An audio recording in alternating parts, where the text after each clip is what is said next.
একজন আল্লাহর রাসূলের মহব্বতের পাগল ছিল, তার নাম হলো ইমাম মালিক। নাম শুনেন আপনারা?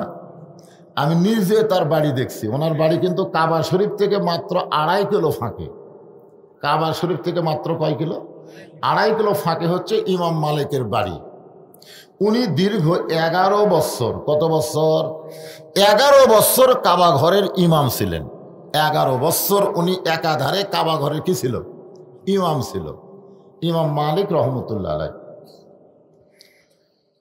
কিন্তু উনি একদিন জোহরের নামাজ পড়াতে গেলেন, ইমামতি করতে গিয়ে হঠাৎ উনি খেয়াল করলেন, হাদিসে আছে বিস্তারিত, হুজুরি কলব ব্যতীত করছেন কালেও নামাজ তোর হবে না। এই জন্য আল্লাহ বলেছেন ফাওয়াইলুল লিল মুসাল্লিন। দেখেন, নামাজ পড়ার পরও একদল লোক ওয়াইল নামক জাহান্নামে যাবে। নামাজ পড়বে তারপরেও জাহান্নামে হবে। আর ওয়াইল জাহান্নাম এমন একটা জাহান্নাম যেটা সবসময় খালি জ্বলতিছে। সেই জাহান্নামের মধ্যে, প্রজ্বলিত আগুনের মধ্যে ওই নামাজীদেরকে ফেলে দেওয়া হবে। কাদেরকে? হাদিসে আছে বিস্তারিত, হুজুরি কলব ব্যতীত করছেন কালেও নামাজ তোর হবে না।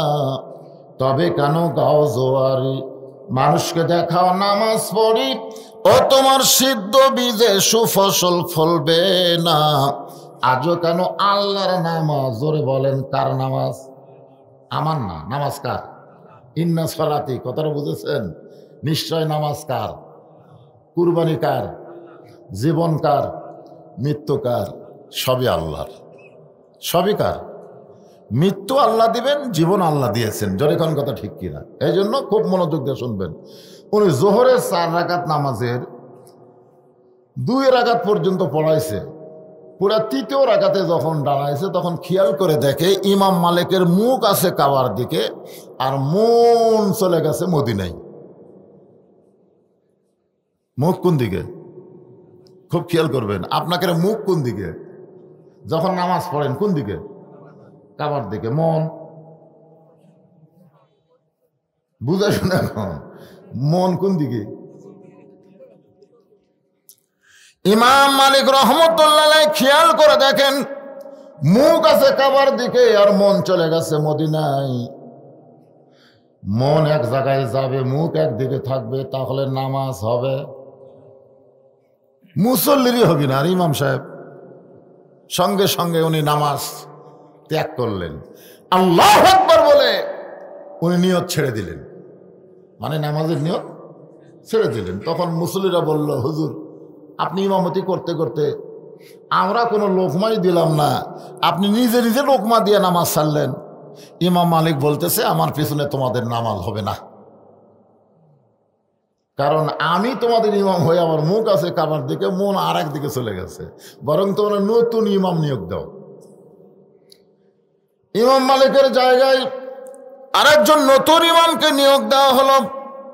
দুনিয়ার সবাই যখন ঘুমায় আছে এমন সময় আব্দুল মালিক, ইমাম মালিক রহমতুল্লাহ আলাইহি ওই কাবার পাশে গিয়ে বললেন, কাবারে আমার ওপরে মন খারাপ করিস না, আমি আর মক্কায় থাকতে পারবো না, আমি চলে যাব মদিনা। কারণ আমার মন পড়ে আছে মদিনার দিকে, আমি মক্কাত কেমনি থাকি। এই কথা বলে ইমাম মালিক যখন কাবা ঘর ত্যাগ করতেছেন, এমন সময় কাবা ঘরের ভিতর থেকে একটা আওয়াজ আসতেছে, আব্দুল মালিক তুমি চলতে পারো, ফিরতে পারো, এই জন্যই তুমি মক্কা ছেড়ে মদিনায় চলে যাচ্ছ। আমি কাবা যদি তোমার মতন চলতে পারতাম, তাহলে আমিও মক্কা ছেড়ে মদিনায় নবীর কাছে চলে যেতাম। এটা শরীয়তের দলিল না, এটা হলো মহব্বত। এটা কি? মহব্বত। মহব্বতের ব্যাপারে দলিল খোঁজা লাগে না। কোনো সন্তান যদি তার মাকে বলে, মা এইটা যে আমার বাপ, আমার বুঝে আসতেছে না, তুমি একটু দলিল দিয়ে বুঝে দাও তো এটা আমার বাপ কেমনে হলো। এইরকম যদি কোনো সন্তান মায়ের কাছে বাপের দলিল চায়, তাহলে কিন্তু মা বলবে, তোর মহব্বত হলে আব্বা ডাক, না হয় ডাকিস না। যেরকম কথা ঠিক কিনা? দলিল দিয়ে তো বুঝানো যাবে না। নবী নূরের তৈরি না মাটির তৈরি, এইটা নিয়ে নবীর উম্মতেরা কোনোদিন দলিল খুঁজবে না। যার যেমন মহব্বত তার তেমনই প্রকাশ হবে। জোরে কোন কথা ঠিক কিনা বলেন ভাই? মন চাইলে বসে থাকা সালাম দেন, আপনার মন চাইলে ডানে থেকে দেন, এইটা হলো আপনার মহব্বতের প্রকাশ। এইটা নিয়ে দলিল খোঁজেন কেন যে ডানে থেকে দেওয়া যাবে না বসে থেকে দেওয়া লাগবে? এই নিয়ে আমরা সাধারণ বিষয় নিয়ে আমরা খুব বাহাস করি, ফেতনা করি। একটু মনোযোগ দেন। উনি চলে গেলেন মদিনায়। যতদিন মদিনায় ছিলেন কোনোদিন জুতো স্যান্ডেল পায়ে দিবার পারেন নাই। মদিনার মাটি নিজের গায়ে মাখতেন আর বলতেন, মদিনারে আমি যদি মানুষ না হইয়া তোর বুকের মাটি হইতাম তাহলে আমার জীবন বড় ধন্য হয়ে যেত। আপনারা বলেন তো, মানুষের দাম বেশি না মদিনার মাটির দাম বেশি? মানুষের দাম বেশি। জোরে এখন কার দাম বেশি? এ কথা কন না কেন, কার দাম বেশি? মানুষের দাম কোটি কোটি গুণ বেশি। তারপরে ইমাম মালিক বলতেছেন, আমি যদি মানুষ না হইয়া তোর বুকের মাটি হইতাম, যেরকম আবু বকর রাদিয়াল্লাহু বলেছেন, এ মদিনার বালি রে, আবু বকর না হয়ে যদি মদিনার বালি হবার পারতাম, আল্লাহর সামনে আমার কোনো হিসাব দেওয়া লাগতো না। মাঝে মধ্যে দুম্বার গলা ধরে বলতো, দুম্বা রে, আমি যদি মানুষ না হয়ে তোর মতন দুম্বা হতাম তাহলে আল্লাহর সামনে হিসাব দেওয়া লাগতো না। হিসাবের একটা ভয় আছে না নাই? জোরে আছে না নাই? এই কারণেই তিনি বলেছেন। কানতে কানতে বেহুশ হয়ে গেল। এক সময় ইমাম মালিক দেখতে পায় নবী আর রওজার মধ্যে নেই। ইমাম মালিকের শহরের পাশে গিয়ে দাঁড়িয়ে বলতেছে, আব্দুল মালিক এমন করে কান্দো না, এই মদিনা কিন্তু একদিন মদিনা ছিল না। আমি নবীকে কোলে নেওয়ার কারণে হয়েছে মদিনা। আমার সুন্নত আদর্শ যারা মেনে চলবে, এক একটা মদিনা তারা নিজে হয়ে যাবে, তারা নিজেই মদিনা হবে, কারণ রাসূলের সুন্নত আদর্শকে গ্রহণ করা লাগবে।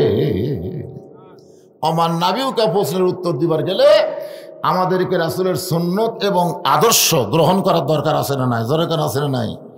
আপনি কাফের বেঈমানদের চেহারা নিয়ে থাকবেন আর কবরের মধ্যে গিয়ে বলবেন আপনি আমার নবী, এটা বলার মতন মুখে পাওয়ারই আসবে না। তো এই জন্য আমরা যারা এখানে বসেছি খুব খেয়াল করে শুনবেন। এক নম্বর হলো নামাজ। জোরে কোন কি?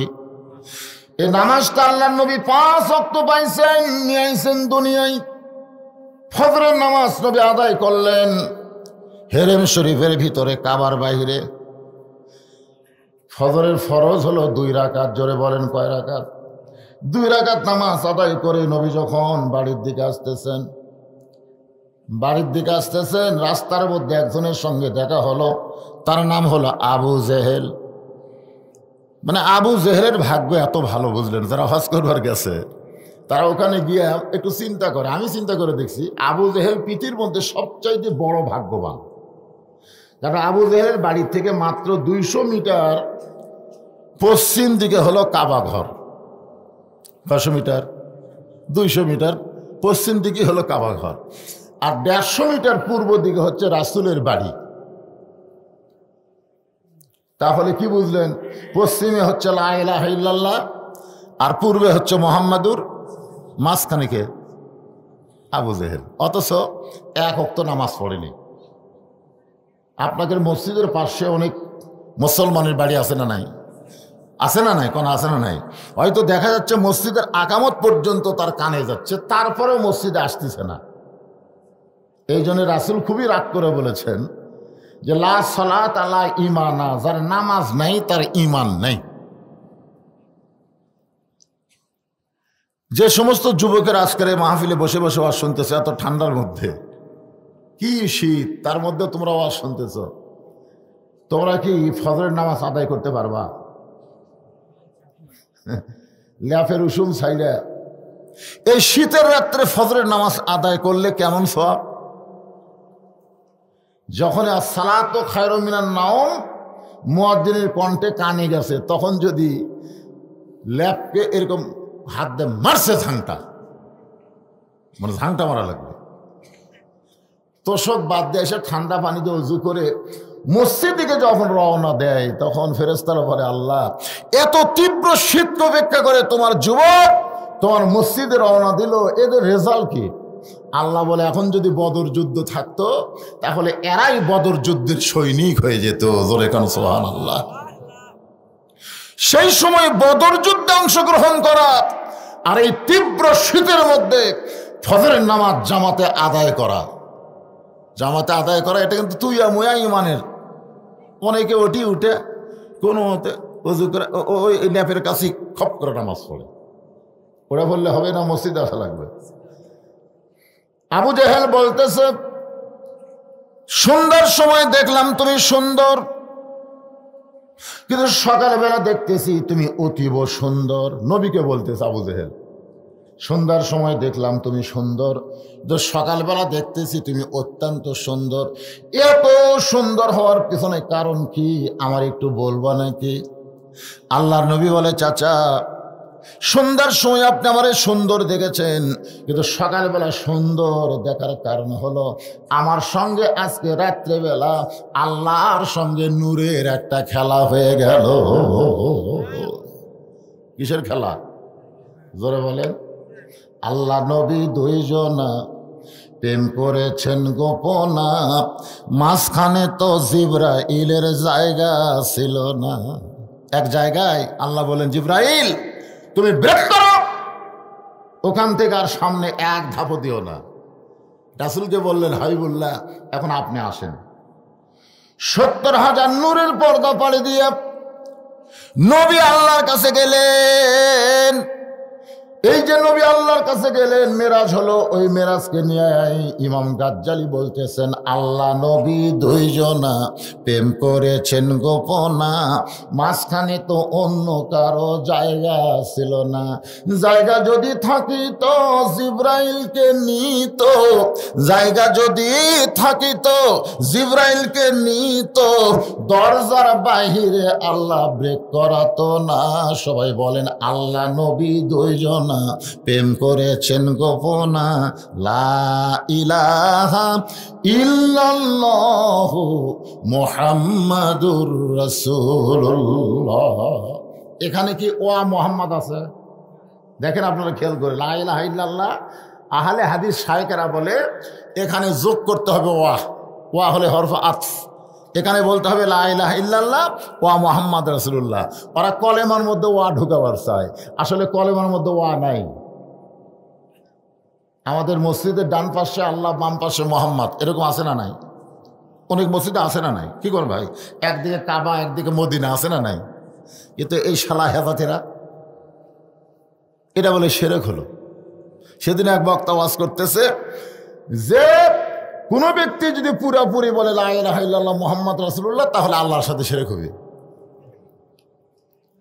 কি যে দিন দিনে ইউটিউবের কারণে আমরা মুসলমান এমন বিপদের মধ্যে পড়তেছি।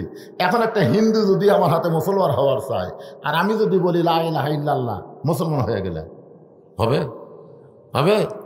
মুহাম্মদ রাসূলুল্লাহ যতক্ষণ না বলবে ততক্ষণ সে মুসলমান হতে পারবে না। তাহলে মুহাম্মদ রাসূলুল্লাহ বলা শিরক কেমনে হলো? আবু জেহেল, উতবা, সাইবা, আবু সুফিয়ান গভীর রাত্রে নবীর বাড়ির চারিধার ঘুরতেছে।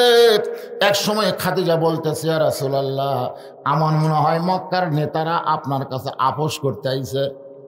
যারা দুই চোখকে আপনাকে দেখবার পারে না, এই গভীর রাত্রে আপনার বাড়ির চারিধারে ঘুরতেছে। সঙ্গে সঙ্গে নবী দরজা খুলে বের হলেন। আবু জেহেল বলতেছে, তোমাকে বের হওয়া লাগবে না, আমরাই তোমার বাড়ি দিয়ে যাচ্ছি একটা গোপন প্রস্তাব নিয়ে। আল্লাহ রাসূল বলে, চাচা কি প্রস্তাব? বলে, প্রস্তাব হলো আমরা লা ইলাহা ইল্লাল্লাহ পর্যন্ত রাজি আছি, কিন্তু মুহাম্মদ রাসূলুল্লাহর মধ্যে আমরা রাজি নেই। কারণ আল্লাহ যে একজন আছে এ ব্যাপারে আমরা সন্দেহ করি না, কিন্তু তুমি যে আল্লাহর নবী এইটা আমাদের সন্দেহ হয়।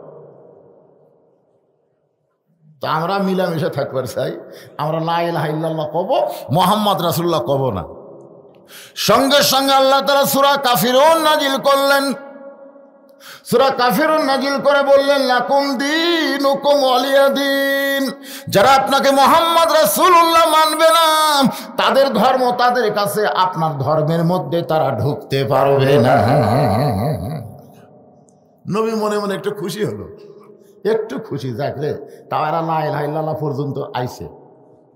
নবী যখন খুশি হয়, আল্লাহ ডাক দেয়, বলে, হাবিব কুল, আপনি বলেন, ইন কুনতুম তুহিব্বুনাল্লাহা ফাত্তাবিউনি, যদি মক্কার কাফেররা আল্লাহকে মহব্বত করতে চায় আপনাকে বাদ দেওয়া হবে না।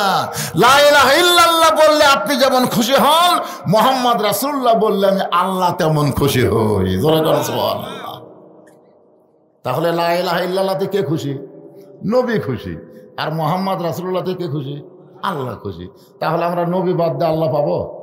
এদিন আমার সঙ্গে সবাই একটু বলেন, উপায় নাই রে, উপায় নাই রে, উপায় নাই, নবী বিনে আল্লাহ পাওয়ার উপায় নাই। ভাইরে, আমল কম করেন, আপনি আমল কম করেন, কিন্তু ঈমানটা ঠিক হন। আল্লাহ রাসূল বলেছেন, সারা জীবন যদি তুমি পাপ করো আর মরার সময় ঈমান নিয়ে যদি কবরে আসতে পারো, আমি রাসূল ওয়াদা করতেছি তোমাকে জাহান্নামের আগুন স্পর্শ করবে না, আমি তোমাকে হাত ধরে জান্নাতে পৌঁছায় দেব। আমল কম করেন, কিন্তু ঈমানটা ঠিক থলে ভাই। তাহলে ঈমান ঠিক হওয়ার গেলে এই গানটা আমার সাথে গাওয়া লাগবে। কি গান গাওয়া পারেন আপনারা? ছোট বাচ্চারা, তোমরা গান গাওয়াতে পারো না? তাহলে আমার সঙ্গে সকলে বলেন, উপায় নাই রে, উপায় নাই রে, উপায় নাই, নবী বিনে আল্লাহ পাওয়ার উপায় নাই। আল্লাহ নবী বলেন, চাচা আজকে কাবার পাশে আমি ঘুমাইছিলাম, কাবার পাশে আমি ঘুমাইছিলাম, ফেরেশতা জিবরাইল আমাকে ঘুম থেকে চেতন করলো। ঘুম থেকে চেতন করার পরে জমজমের কোপের পানি দিয়ে আমাকে ওযু করালো। এখান থেকে প্রমাণ হয়ে গেল, মানুষ যখন ঘুমায় যায় তখন তাকে চেতন পাইলে আবার নতুন করে ওযু করা লাগে। আপনারা বলেন তো, ঘুমালে কি ওযু থাকে? আমি দেখছি অনেক জুম্মায় নামাজে গিয়ে দেখি অনেক মুসল্লি, ইমাম সাহেব কি ওয়াজ করতেছে ওদের খেয়াল নাই, নাক ডাকের শব্দ শুনছে, কোনার ঘুতা দিলাম, চাচা ঘুমাচ্ছেন না? বাবা তো ঘুমাচ্ছে না, নাকের সাউন্ড হলো, ওর উপর কিন্তু ওযু ফরজ হয়ে গেছে। ঘুমালে ওযু থাকে? নবীকে পর্যন্ত জিবরাইল জমজমের কোপের পানি দিয়ে ওযু করানোর পরে আল্লাহ নবী আবু জেহেলকে বলতে, চাচা বোরাকের পিঠে আমি চললাম, বোরাক আমাকে নিয়ে গেল বাইতুল মুকাদ্দাসে, যে বাইতুল মুকাদ্দাস এখন ইহুদিরা দখল করবার চায়।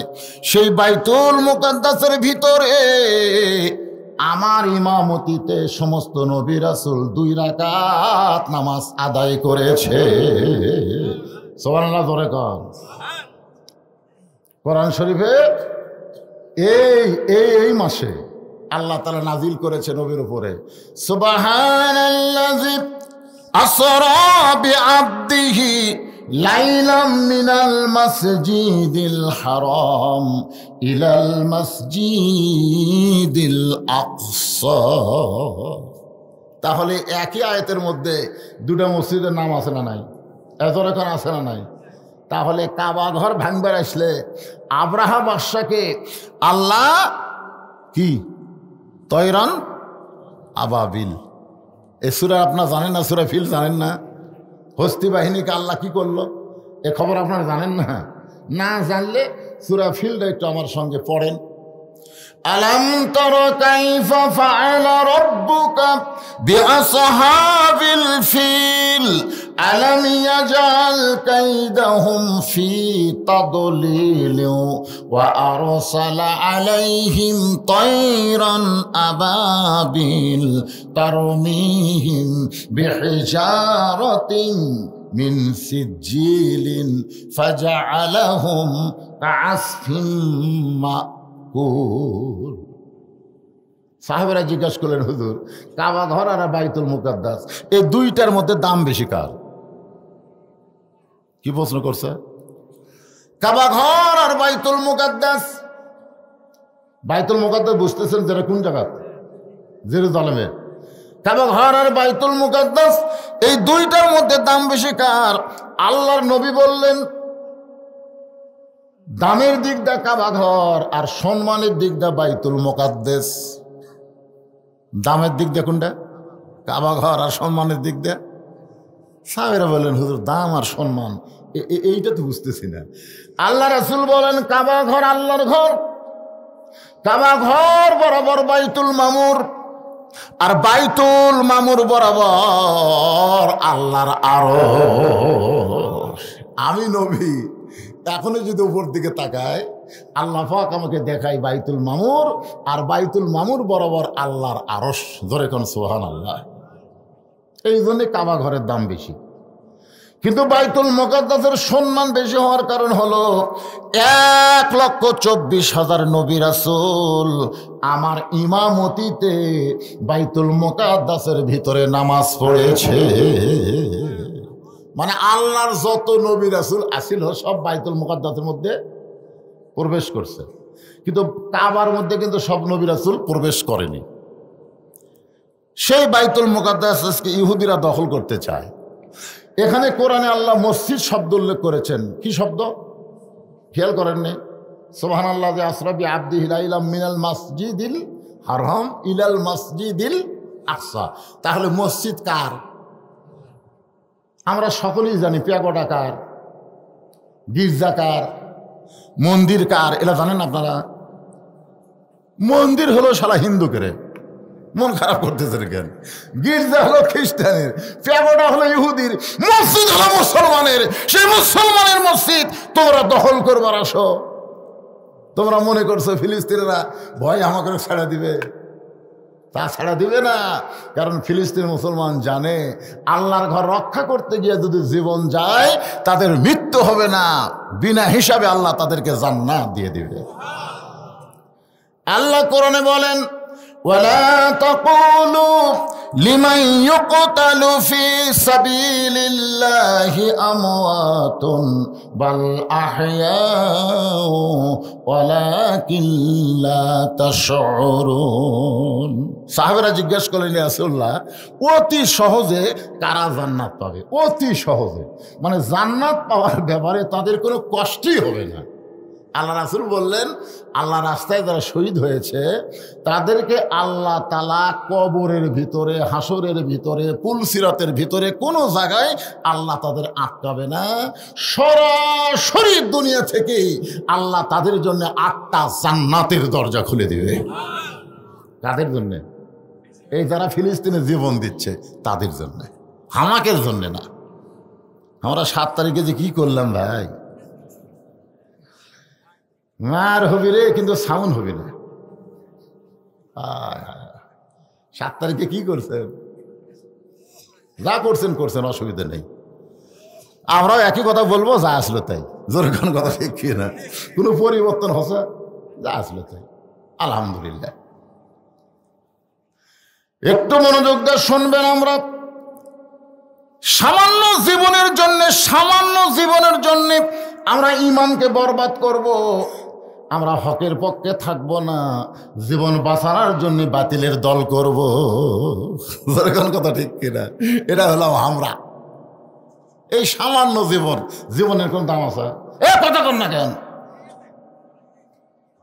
হায়রে মানুষ, সাদের মানুষ, দম ফুরালি, এইগুলা গান আপনারা শোনেননি? কি মশান মারতেছেন ভাই। সামান্য একটা জীবনের জন্যে আমরা বাতিলের সঙ্গে আপোষ করতেছি। আমরা আজরাইল ধরার কথা খেয়াল করি না, পুলিশ ধরার চিন্তা করি। জোরে বলেন কথা ঠিক কিনা? আমরা বাতিলের সঙ্গে আপোষ করি কিন্তু হককে বিসর্জন দেই। আমাদের মুসলমান হয়ে মরাটাই বড় কঠিন হয়ে যাবে। কিন্তু যারা ফিলিস্তিনের মুসলমান, ছোট্ট ছোট্ট বাচ্চারা পর্যন্ত অস্ত্রের সামনে পাথর নিয়ে দাঁড়ায় যায়। একজন মা কান্দার বলে পৃথিবীর মায়েরা সন্তান জন্ম দেয়, আর ফিলিস্তিনের মায়েরা এক একটা মুজাহিদের জন্ম দেয়। একটু মনোযোগ দিয়ে শুনবেন। নবী বলেন, চাচা বাইতুল মুকাদ্দাসের মধ্যে 2 রাকাত নামাজের ইমামতি করার পরে আমি বোরাকের পিঠে চড়ে 7 আসমান পাড়ি দিয়ে, কয় আসমান? 7 সামাওয়াতিন তিবাকা মা তারা ফি খালকির রহমান। জোরে বলেন আল্লাহু আকবার। মানে দুনিয়া থেকে প্রথম আসমান যত দূরে, আবার প্রথম আসমান থেকে দ্বিতীয় আসমান একই দূর। এখন আপনারা বলেন তো আমাদের বাংলাদেশ থেকে প্রথম আসমান কত দূর? হিসাব আছে? এরকম হিসাব আছে।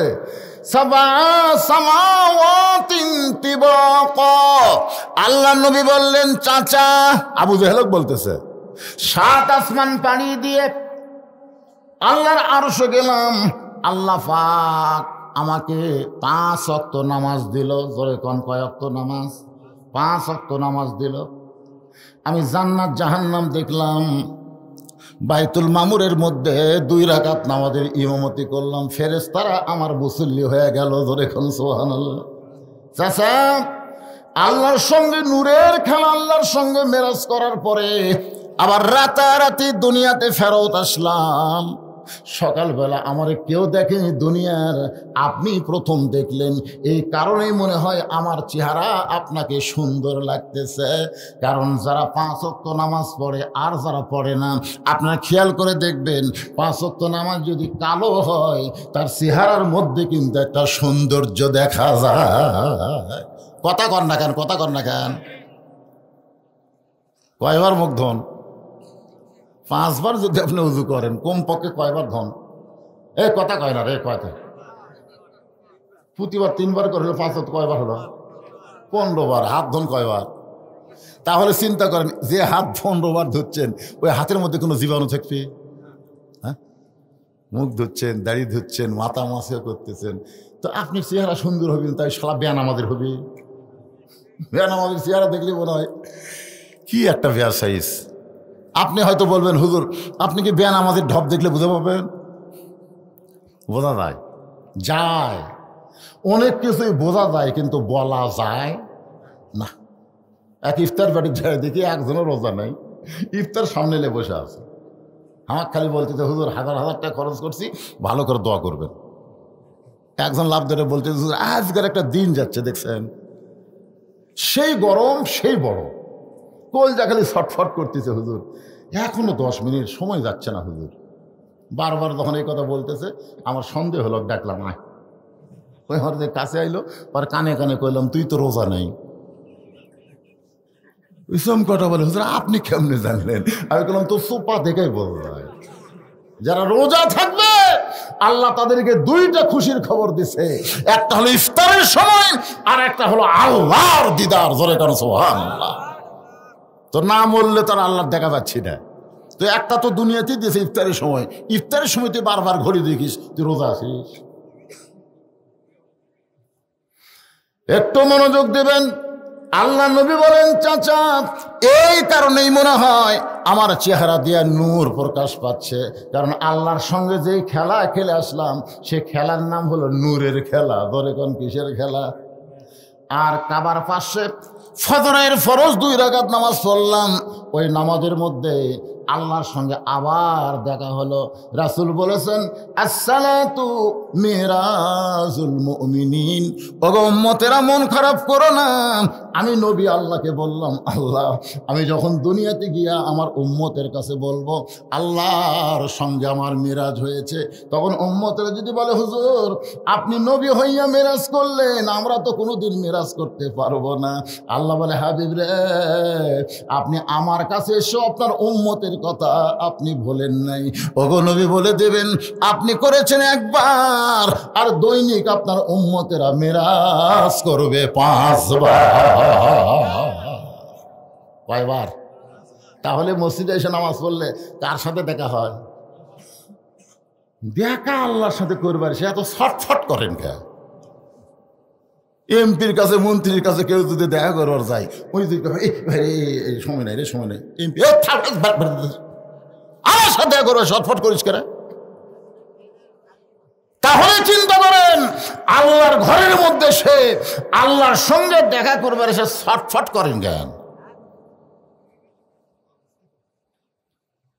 সবচাইতে বড় বিরক্ত মানুষ নামাজে। এই জন্য আল্লাহ কোরআনে বলেছেন, ইয়া আইয়ুহাল্লাযীনা আমানুস্তাঈনু বিস-সাবরি ওয়াস-সালাহ।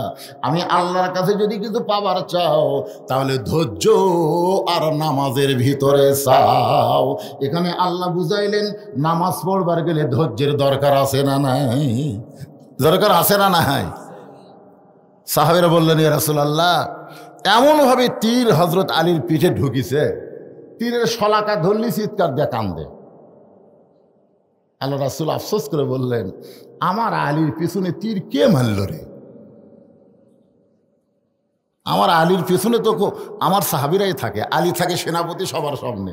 মুসলমানের যার নেতা হবে, সেনাপতি হবে, তাকে থাকা লাগবে সামনে। দরকার কথা ঠিক কিনা? আর আমাকে নেতারা থাকে পিছনে, কর্মিক দেয় সামনে। মর দূরত্বরাই মর। কথা কন না কেন? এ পর্যন্ত যতগুলা গুলি খেয়ে মরছে, পুলিশের গুলি খেয়ে, নেতা মরছে। হযরত আলী সবার সামনে, পিছনে থাকে আমার সাহাবীরা। তাহলে আলীর পিছনে তীর কে মারলো? নবী যখন এই চিন্তা করতেছে, আল্লাহর জিবরাইল বলে, ইয়া রাসূলুল্লাহ, আলীর পিছনে কোনো কাফের তীর মারে নাই, আলীর পিছনে তীর মারছে মুনাফিক। ওরা মুসলমান সাইজে ইসলামের ক্ষতি করতে গিয়া, কারণ আলীরে ঘায়েল না করলে ইসলামকে ঘায়েল করা যাবে না। ওদের মাথায় টুপি ছিল, মুখে দাড়ি ছিল, পরনে জুব্বা ছিল, কিন্তু এরা মুসলমান নয়, এরা হলো মুনাফিক। এমন সময় আল্লাহ তাআলা কোরআনের আয়াত নাজিল করলেন, আমিনান নাসি মান ইয়াকুলু আমান্না বিল্লাহি ওয়া বিল ইয়াউমিল আখিরি ওয়া মা হুম বিমুমিনিন।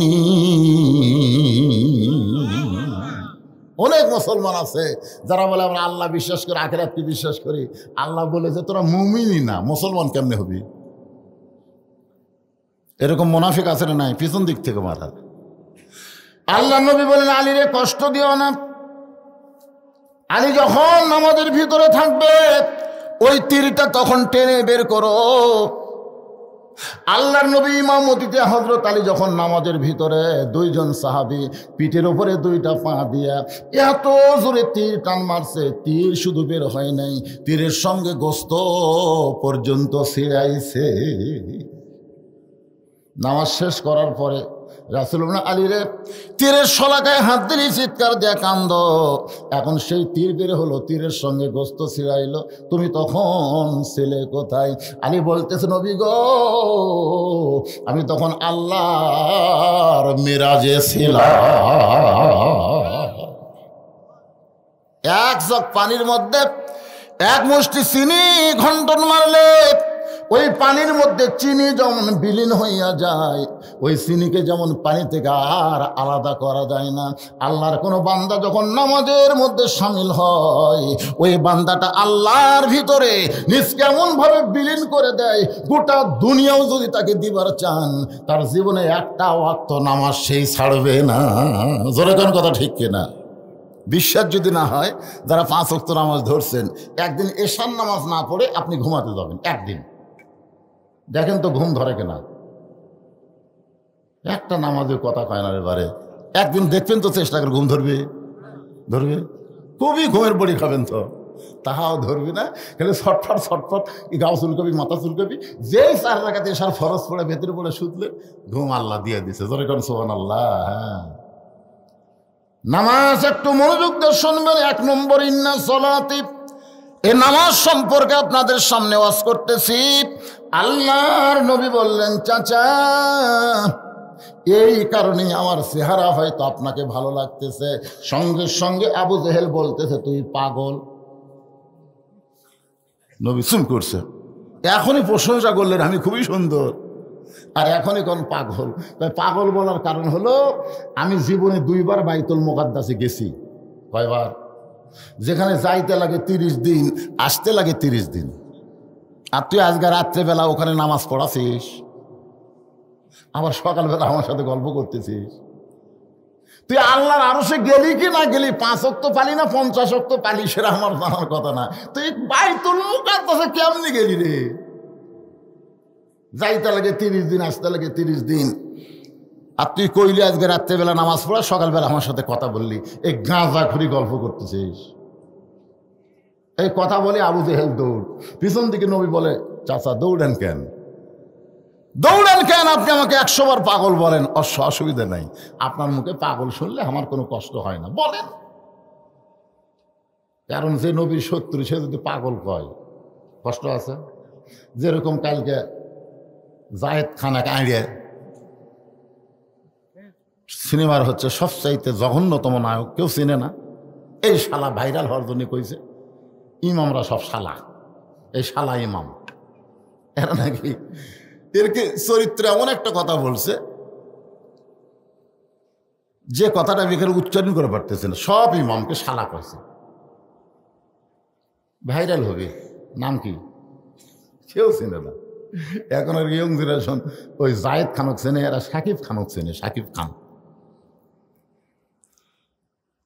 তো একটু চিন্তা করে দেখেন, আবু জেহেল ভাইরাল হওয়ার জন্য, জোরে কান কি হওয়ার জন্য? আল্লাহ নবীরে পাগল কইছে। নবী বলতে যে 100 বার বলেন, 1000 বার বলেন, কিন্তু দৌড়েন কেন? আবু জেহেল বলে, দৌড়ানোর কারণ হলো তোকে আমি আমার এলাকা থেকে বের করবার চাই, কিন্তু বের করার কোনো ইস্যু নাই। আজকে একটা ইস্যু পাইলাম, এক দৌড়ে আবু বকরের দরজায় সকালবেলা সবচাইতে বড় লিডার আবু জেহেল সকালবেলা আবু বকরকে ডাকতে বলে, আবু বকর। হয়তো আবু বকর চমকে গেল, এত বড় নেতা সকালবেলায় আমার দরজায়। দরজা খুলে বলে, নেতা খবর কি? বলে, তোমার নবী যে পাগল হয়েছে তুমি জানো? যেই কইছে তোমার নবী যে পাগল হয়েছে, সঙ্গে সঙ্গে আবু বকর এভাবে আমার দিকে তাকান, এইভাবে আঙ্গুল তুলে বলতেছে, আর একবার যদি বলিস। আর কয়বার? আর একবার যদি বলিস তাহলে তোর কি ধরবি? যা বলছিস বলছিস, আর একবার যদি বলিস তাহলে তোর। এইভাবে হাত দিয়ে ইশারা করে যখন দেখাইছে, আবু জেহেল 3 ধাপ পিছনে গেছে। 3 ধাপ পিছনে গিয়া বলে, নবী কইছেন সবচাইতে নরম হলো আবু বকর। সে আবু বকর এত গরম? আল্লাহ নবী কইছে আমার যত সাহাবী সবচাইতে 1 নম্বর নরমকে, আর 1 নম্বর গরমকে ওমর। সম্পদশালী 1 নম্বর ওসমান, আর জ্ঞানী 1 নম্বর আলী। সুবহানাল্লাহ। সে আবু বকর কি কইছে? এইরকম হাত কাছে দিবি, কিন্তু ধরবি। আবু জেহেল বলতেছে, আবু বকর তুমি এত নরম মানুষ, তুমি এত গরম হইলা কেন? আবু বকর বলে, আবু জেহেল আল্লাহ নবীর বিরুদ্ধে কথা শোনার পরে কেউ যদি নরম ভূমিকা পালন করে তাহলে বুঝতে হবে সে মুসলমান নাই, সে মুনাফিক হয়ে গেছে। আলেম ওলামার বিরুদ্ধে, ইমামদের বিরুদ্ধে কথা বলা মানে কার বিরুদ্ধে বলা? আল ওলামা ওয়ারাসাতুল আম্বিয়া, আলেমরা কার ওয়ারিস? কতক্ষণ কার ওয়ারিস? সমস্ত ইমামকে শালা কইছে, সমস্ত ইমামকে লাওয়াতাতকারী, পুরুষ ধর্ষণকারী বলেছে। এই জায়েদ খান তার মানে খালি ইমামদের বিরুদ্ধে বলে নাই, আপনাকেরও বিরুদ্ধে বলেছে। কারণ আপনারা কার পিছনে ইক্তেদা করেন? জায়েদের পিছনে না ইমামের পিছনে? কথা কন না কেন? তাহলে সেই ইমামকে যা তাই কইল, অথচ আপনারা গরম হলেন না, জায়েদ খানের বিরুদ্ধে একটা মিছিলও করলেন না, একটা হক কথাও বললেন না। তার মানে বোঝা গেল আপনি মুসলমান নাম নিয়ে আছেন, কিন্তু ভিতরে ভিতরে মুনাফিক হয়ে বসে আছে। কি নবীর বিরুদ্ধে কথা শোনার পরে যে নরম ভূমিকা পালন করে সে আর মুসলমান থাকে না, সে মুনাফিক হয়ে যায়।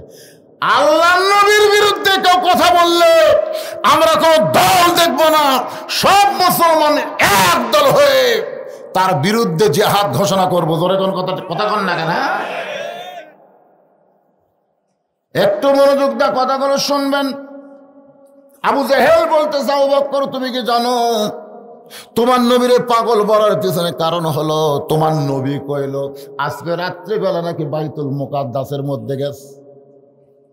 বাইতুল মুকাদ্দাস থেকে 7 আসমান পাড়ি দিয়ে আল্লাহর আরশে গেছে। আল্লাহ নাকি তোমার নবীকে 5 ওয়াক্ত নামাজ দিছে।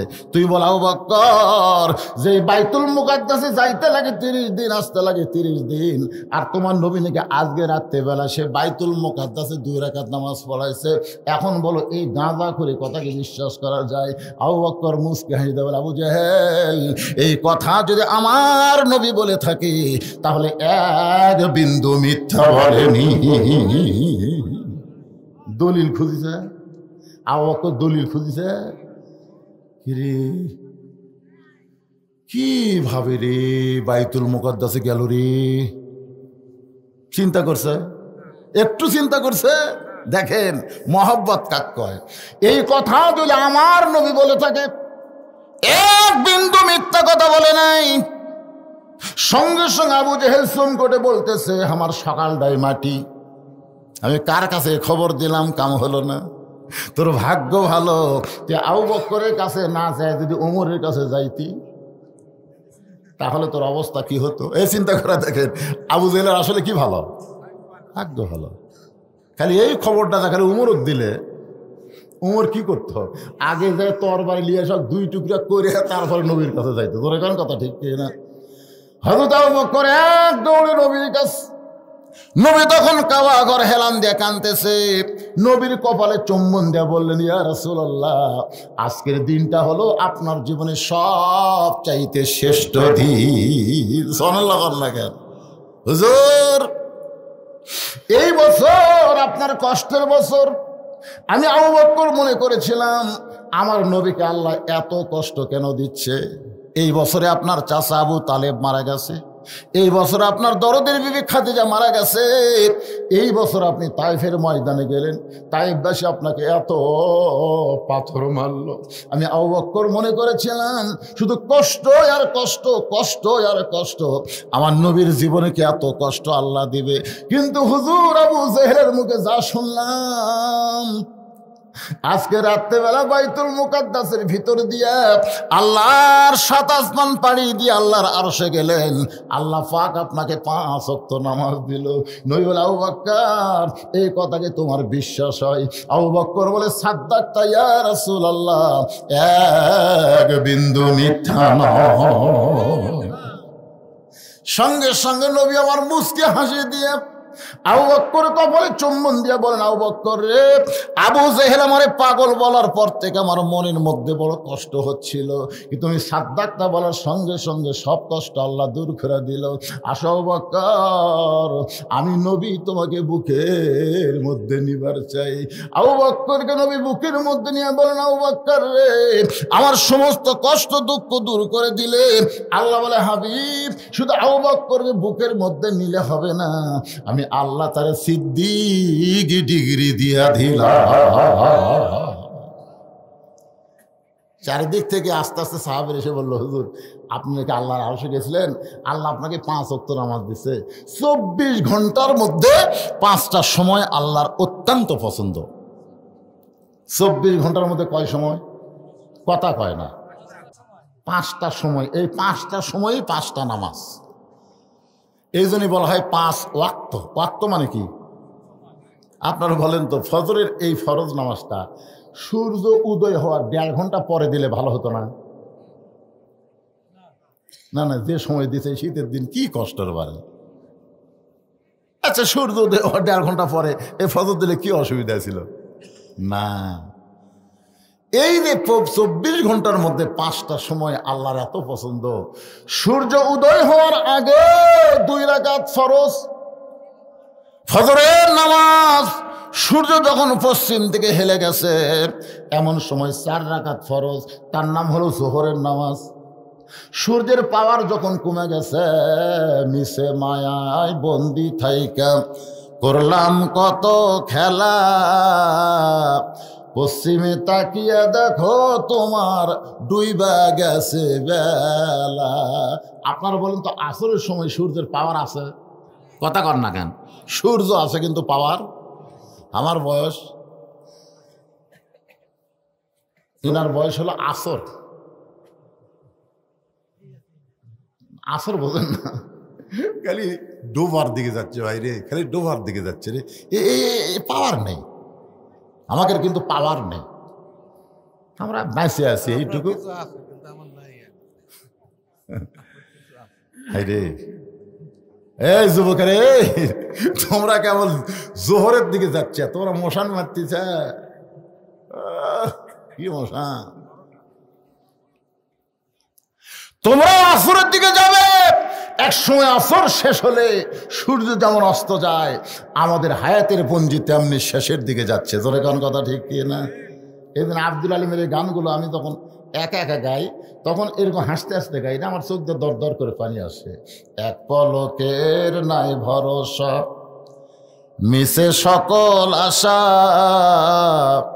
কখন বুঝি দারুণ ঝড়ে ভাঙবে তোমার বাসা। মিশে মায়াই বন্দি থাইকা, মিশে মায়াই বন্দি থাইকা করলাম কত খেলা, পশ্চিমে তাকিয়া দেখো ডুইবা গেল তোমার হায়াতের বেলা। সূর্য যখন অস্ত যাবে, সবচাইতে অল্প সময়ের মধ্যে যে 3 রাকাত ফরজ নামাজ পড়া লাগবে তার নাম হলো মাগরিবের নামাজ। জোরে বলেন নাম কি? আপনি বলেন তো, মাগরিবের নামাজের সময় এত অল্প কেন? জানেন? না জানলে ডাহা কথা কবেন জানি না।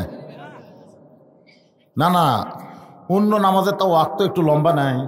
আপনার এখন তো এই 4 ওয়াক্তর সময় কিন্তু একটু বেশি, কিন্তু মাগরিবের সময় কোনোদিন আপনার দেখছেন যে মাগরিবের আজান দেয়া 15 মিনিট পরে জামাত হচ্ছে, আসরের আজান দেয়া 15 মিনিট, জোহরের আজান দেয়া 15 মিনিট, ফজরের আজান দেয়া 8 ঘন্টা। ধরে কোন কথা? আপনারা, আমার এলাকায় তো তাই হয়, আপনাকে এলাকার খবর কি একই হয় না? ফজর একটু সময় বেশি কেন দেয়? যে ঘুমোর থেকে উঠে সাইজ টাইজ হয়ে তারপরে মসজিদে যাওয়া লাগবে, এই জন্য মুয়াজ্জিনকে বলা হয়েছে 8 ঘন্টা আগে মার। তা 8 ঘন্টা আগে কি ওয়াক্তের আগে মারছে না ওয়াক্তের ভিতরেই মারছে? ওয়াক্তের ভিতরে আজান দেওয়া লাগবে, ওয়াক্তের বাইরে আজান দিলে হবে না। ওয়াক্ত তালাশ করা হলো ফরজ। তাহলে 4 ওয়াক্ত নামাজের আজান আগে হয়, কমপক্ষে 15 মিনিট পরে নামাজ হয়, কিন্তু মাগরিবের আজান দিয়া যদি মুয়াজ্জিন কয় আসরের মতন 15 মিনিট পর, এত ওয়াক্ত সময় কম কেন? আমি কিন্তু এই 5 ওয়াক্ত নামাজ খুব চিন্তা করে দেখছি, কে রে আসরের নামাজের পরে কোনো সুন্নত নফল নাই, ফজরের নামাজের পরে কোনো সুন্নত নফল নাই, কারণ কি? আপনি দেখেন জোহরের পরে সুন্নত নফল আছে না নাই? এশার পরে সুন্নত নফল বেতের আছে না নাই? মাগরিবের পরে সুন্নত নফল আওয়াবিন আছে না নাই? কিন্তু আসরের পরে নাই। আসরের নামাজ যেই ফরজ শেষ করলেন, সূর্য অস্ত যাওয়ার আগ পর্যন্ত আপনি কোনো সেজদা দিবার পারবেন না। জোরে কোন বারে কথা কন না কেন? আপনি যদি আসরের নামাজ আদায় করেন, মনে করছে আসর আদায় করছেন, করার পরে সূর্য অস্ত যাওয়ার আগে আর কোনো সেজদা দেওয়া, সেজদার ইবাদত শেষ। আবার ফজরের নামাজ আদায় করার পরে যদি ফজরের ফরজ নামাজ আদায় করেন, সূর্য উদয় না হওয়া পর্যন্ত আপনি আর কোনো সেজদা দিবার পারবেন কেন না? কেন চিন্তা করছেন? হুজুর আমরা পড়ি ঠিকই হুজুর, কিন্তু আমরা বুঝি না তো। আল্লাহ মাফ তাহলে আবু আবার রহমাতি 20 বছর হলে লোকটা বলতেছে ঢোকার সময়, আর বার হওয়ার সময় আল্লাহুম্মা ইন্নী আসআলুকা মিন ফাদলিক। তবে একদিন কলাম কে ভাই, এই যে দোয়া কয়ে ডান পায়ে ঢুকতেছেন, এই দোয়া কয়ে বাম পায়ে বের হচ্ছেন, এ দোয়া দুটার বাংলা অর্থ কি? হুজুর শুনে শুনে মুখস্থ করছি তো, খালি আরবি জানি হুজুর, বাংলা অর্থ জানি না। আর হিন্দু বলতেছে কে ভাই, আমার বাড়ি তো মুসলমানের উত্তর পাড়ায়, আমি মসজিদে ধাদ্যে যাই, যাও সেই মাঝে মধ্যে শুনি তোমাকে ইমাম সাহেব বলে সামি আল্লাহু লিমান হামিদা। এ হামিদা কার বউ রে? ওই এখন বলতেছে ভাই হামও তো হামিদা হামিদা শুনি, মানে হুজুরের চাচি হবি না মায়ের নাম হবি, কিন্তু হামিদা মানে কি এটা শালা জানে না। এইরকম কথা কর না কেন? খালি পড়লে হবে না তো ভাই, বুঝা পড়া লাগবে রে, পড়া বোঝা লাগবে। বুঝা পড়া না, পড়া বোঝা লাগবে। ছোটবেলায় আমি দেখছি আমার আব্বা আমাকে বলছে, আমার এখনো মনে আছে, আব্বাকে পড়ে, তামিজ পড়তেছি ক খ গ ঘ উ। আব্বা কয় কাম করে তো কিছু করে, এই ধরে ধরা পড়, ধরে ধরা পড়। তাই মনে করে এখন মুখস্থ আছে, ধরা লাগবে কি, ক খ গ ঘ উ খালি সমানে পড়তেছি। কিছুক্ষণ পর আব্বা এসব বই কাটে লেখ, ক লেখ লেখ। আমি ক পড়েছি ঠিকই, কিন্তু কর ঢপ আমার মনে নাই, কয়ের একটা ঢপ আসলে নাই, ধরে কর আসলে নাই। আমি খ পড়েছি, খ কবার পারি, কিন্তু খ লিখতে পারি। তোকে এই জন্য করলাম ধরে ধরে পড়, ধরে ধরে পড়লে কর ঢপ খর সাইজ তোর চোখের সামনে ভাসত, তুই লিখতে পারতি। তা আজকে আমরা নামাজ তো ধরতেছি না, নামাজ খালি পড়তেছি। আল্লাহ কয় নামাজের জোরে ফায়েশা কাজ যাবে দূরে, পাক কোরআনে রয়াছে ঘোষণা। এখন আকাম কুকাম নামাজ রোজা একসাথে বান্দিয়া বোঝা জাহান্নামে দিয়াছ রওয়ানা। আজও কেন আল্লাহর নামাজ ধরতে পারলা না? ইন্নাস সালাতা তানহা আনিল ফাহশাই ওয়াল মুনকার। একমাত্র নামাজই পারে মানুষকে যাবতীয় খারাপি থেকে বাঁচাই দিতে। আজকে আমাদের যুবকদেরকে কি মার্কা যুবক, সব ডাবলু মার্কা না, মেসি মার্কা নেইমার মার্কা যুবকদেরকে যদি ভালো করবার চান, এরা তো রাত 10টার পরে জানলা দরজা বন্ধ করে কয় কেউ দেখতেছে না রে, বাপ মা তো ঘুমে গেছি, আর কম্বলের মধ্যে অকাম কর্ম দেখবি কে রে। এরাই কিন্তু দরজা জানলা বন্ধ করে সমানে খালি মুড়ি ছিঁড়িছে আর সিল মারছে, জোরে কোন কথা ঠিক কিনা? আর চারিদিকে তাকাচ্ছে না, দরজা বন্ধই আছে। এরা যদি নামাজ পড়তো তাহলে ওদের কাছে ইমান বলতো সিনা তাও ওয়ালা নাওম।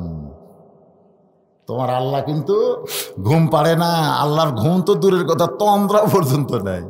দরজা জানলা বন্ধ করে তুমি অশ্লীল ভিডিও দেখবে, কেউ না দেখলো তোমার কে দেখতেছে? কথা কর না কেন, কে দেখতেছে? আর তোমার দুই কান্দের ফেরেশতা বসে নাই। দুই কান্দের ফেরেশতা যদি বলে আল্লাহ বাংলাদেশের নিয়ম হলো যে একটা ভোট দিবে তার বাপের পরিচয় দেওয়া লাগবে, একটা ভোট। বাপ কয়টা? এ জোরে কোন কয়?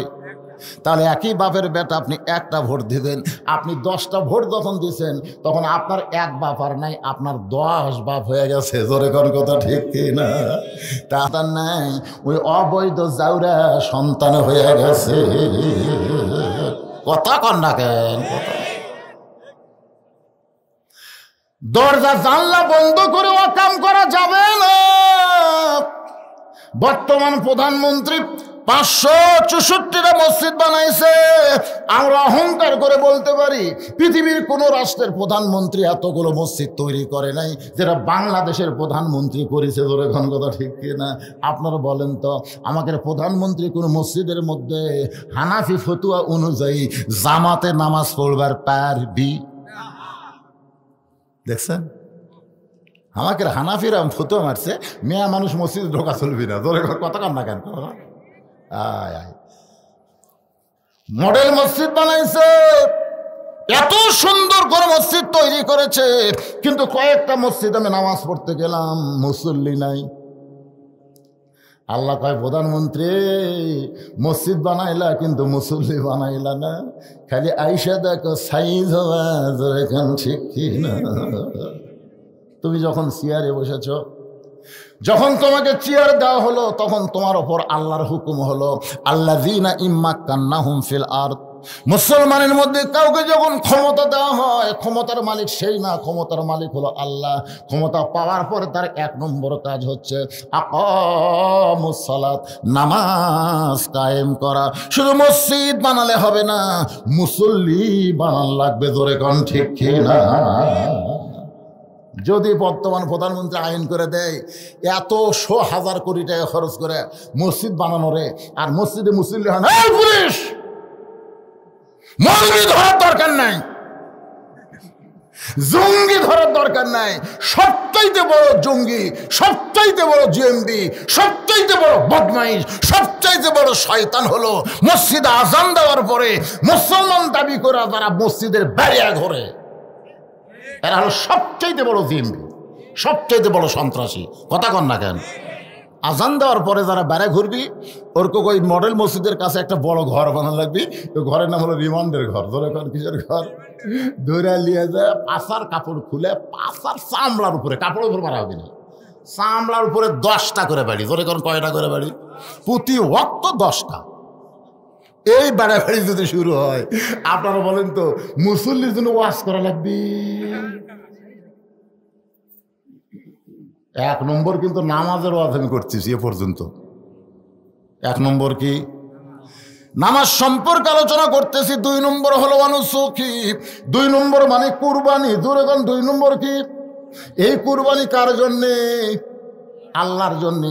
হয়তো অনেকে মনে করবেন হুজুর এই কুরবানি মানে হলো গরু কুরবানি, এই কুরবানি মানে ছাগল কুরবানি, এই কুরবানি মানে উট দুম্বা কুরবানি। বর্তমানে বাংলাদেশে যে কুরবানিগুলো দেওয়া হয় ঈদুল আজহার পরে মধ্যে, ওই কুরবানি অধিকাংশই হয়। কথা কয় না? আমি তো হিসাব করে দেখছি অধিকাংশই হয় না। আমাদের এলাকায় সবচেয়ে বড় হাটের নাম হলো ধাপের হাট। আপনাদের কোন হাট? ওমরপুর হাট। 1 সিং খাড়া, 1 সিং হালাম, সামান্য ওই সিং লড়ে। তা আমার কাছে কয় হুজুর সিং তো 2টাই আছে, কিন্তু একটা একটু লড়তিছে, এটা কুরবানি হবে। তখন সময় কিন্তু আর 8 ঘন্টা পর আসরের নামাজ। 8 ঘন্টা পর কোন নামাজ? আসরের নামাজ। তাই আমি বললাম ভাই রে, সিং একটা খাড়া আছে, একটা লড়তিছে, এই গরু কুরবানি হবে কিনা শুনতেছে, তুমি জোহর না সরছা? হুজুর হাটত আসলে নামাজ হয়। আমি বললাম কে রে পাগলা, যেখানেই কুরবানির কথা আছে সেখানে আগে আল্লাহ নামাজের কথা কইছে। সূরা কাউসারের মধ্যে দেখো ফাসাল্লি লিরাব্বিকা ওয়ানহার, আগে নামাজ তারপরে কুরবানি। আবার আজকে যে আয়াত দিয়ে তাফসীর করতেছি এখানে আগে নামাজ তারপরে কুরবানি। তুই জোহরের নামাজই পড়িস না, তুই লড়ে কি আর খাড়া কি রে, তুই তো কুরবানি হবি না, তোর আবার ফতোয়ার কি দরকার?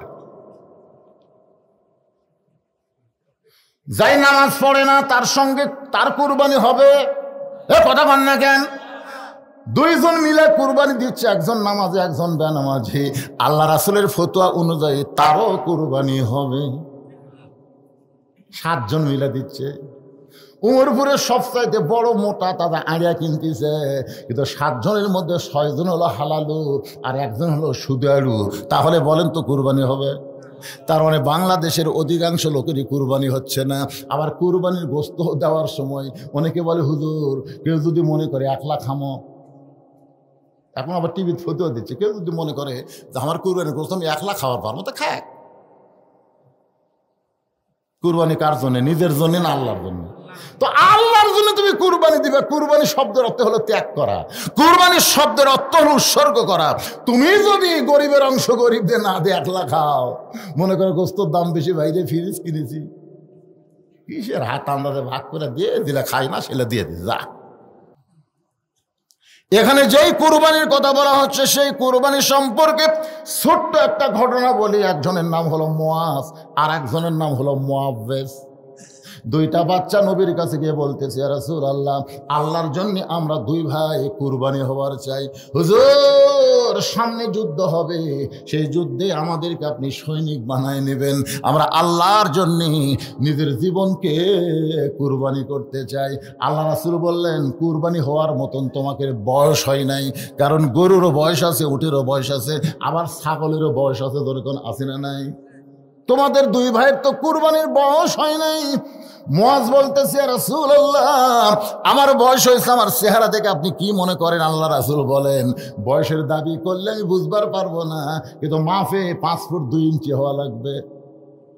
তুমি কি মাফে 5 ফুট 2 ইঞ্চি হয়েছো? বলে হুজুর লাঠি নিয়ে আসে আপনি দেখেন। রাসূল ডাক দিলেন বেলাল। হযরত বেলাল লাঠি নিয়ে আসলে বললেন মুআজ তুমি লাঠির কাছে দাঁড়াও। এবার ছোট্ট ছেলে মুআজ লাঠির কাছে দাঁড়াইছে।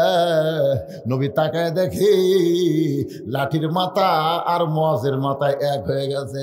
মুআজ বলে হুজুর গো এখন দেখেন তো আমি কিন্তু মাফে হয়েছি। নবী নিচের দিকে তাকায় দেখে বুড়া আঙ্গুলে ভর দিয়া মুআজ দাঁড়িয়ে আছে।